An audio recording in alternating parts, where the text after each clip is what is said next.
তার গুরুর আদেশ পালন করতে গিয়ে প্রভু রামচন্দ্রের দর্শন করছেন। কিভাবে?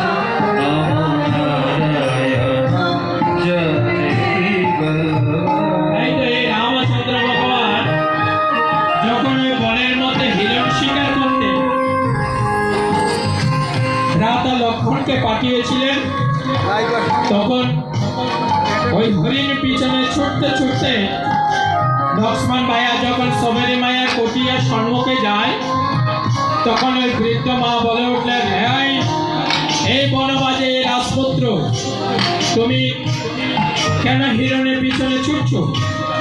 তখন লক্ষ্মণ ভ্রাতা বলছেন, আচ্ছা বৃদ্ধা মা, এই বনকুমারী মাঠে তুমি কি এই দ্বার দিয়ে একটি হিরণ যেতে দেখেছো?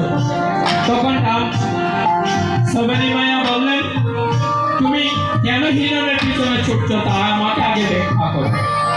তখন এবার ভ্রাতা লক্ষ্মণ বললেন, হিরণ শিকার করে ভোজন করা ছাড়া চাইতে বন জঙ্গলে আর কি বার হইল। তখন বলছেন, তুমি কে, আমাকে তা পরিচয়